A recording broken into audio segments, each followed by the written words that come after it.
జరిగే వాటికి సంబంధించిన కొన్ని ఉదాహరణలు మనం అమెరికా దగ్గర నుంచి ఆయుధాలు కొంటున్నాం అనుకోండి, రష్యా వాడు ప్రెషర్ చేస్తాడు వద్దని, వాడి స్నేహంతో ఆపే ప్రయత్నం చేస్తాడు. నా దగ్గర అంతకంటే తక్కువ రేటుకి ఇస్తాను తీసుకో, అంతకంటే పవర్ఫుల్ ఉన్నాయి అంటాడు. రష్యా వాడి దగ్గర కొంటున్నామంటే అమెరికా అలిగి ఏదో ఒక దెబ్బతీసే ప్రయత్నం చేసి నా దగ్గర కొనుక్కో అంటుంది. అలాగే ఫ్రాన్స్ దగ్గర కొంటున్నప్పుడు వీళ్ళిద్దరూ కలిసి అంటారు.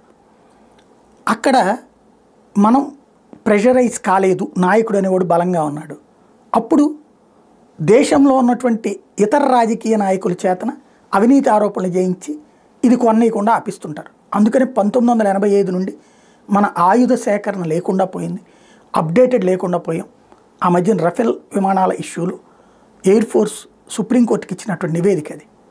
ఇది ఎందుకు చెప్తున్నంటే S-400 యుద్ధ విమానాలు అప్పుడు, ఇది S-400 ఎయిర్ డిఫెన్స్ సిస్టమ్ అప్పుడు కాంగ్రెస్ అబ్జెక్ట్ చేసింది, సుబ్రహ్మణ్య స్వామి అబ్జెక్ట్ చేశాడు, ఇంకొక కూడా మొత్తం కోర్టులో పిలిచి కూడా వేశారు. పట్టించుకోలేదు. మొండిగా నిలబడ్డాడు. మోడీని గురించి తప్పుడు ప్రచారం చేశారు. రష్యాది వేస్ట్ అన్నారు, అయినా కొన్నాం. ఇవాళ అది పనికొచ్చింది. రఫేల్ యుద్ధ విమానాలు కొనేటప్పుడు మీకు అందరికీ తెలిసింది 2015లో 19లో ఏం జరిగింది అన్నట్టు. సుప్రీంకోర్టు తీర్పు దాకా వెళ్ళింది. లేదు కొంటామని చెప్పాం, కొన్నాడు నరేంద్ర మోడీ. అవినీతి ఆరోపణలకు భయపడి క్యాన్సిల్ చేసుకోలేదు, చివరిదాకా కొన్నాడు. అప్పుడేదో అదేదో అంబానీ అది ఇది అని చెప్పి పనికి మాల కబుర్లు చెప్పారు. మొండిగా నిలబడ్డాడు, కొన్నాడు. ఇవాళ వాటి ప్రయోజనం ఏంటో తెలుస్తోంది. అట్లాగే మనం డ్రోన్లు సొంతగా తయారు చేయించాం, ప్లస్ అమెరికా దగ్గర కొన్ని, ఇజ్రాయెల్ దగ్గర కొన్ని కొన్నాం. వీళ్ళ దగ్గర ఎందుకు కొంటారు, చైనా దగ్గర ఉన్నాయి కదా అద్భుతమైన డ్రోన్స్ ఉంటే ఎందుకు వదిలేస్తున్నారంటూ మాట్లాడినోడు ఏకంగా విపక్ష నేత రాహుల్ గాంధీ.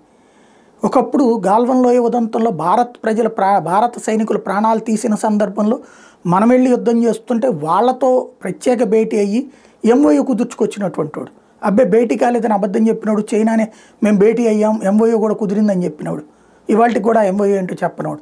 ఆ చైనా తరపున మనతో బారవాడినాడు. అయినా ఒత్తిడికి లొంగలేదు, చైనా నుంచి కొనలేదు, మనకు కావాల్సినవి మనం కొన్నాం. మోడీ మొండోడు, ఎవరికి భయపడ్డాడు, తాను కరప్షన్ చేయలేదు కాబట్టి కొన్నాడు. అవే ఇప్పుడు పనికి వచ్చినాయి. అలాంటిదే మొండితనం అన్నటువంటిది. నిజాయితీతో కూడిన మొండితనం ముఖ్యం.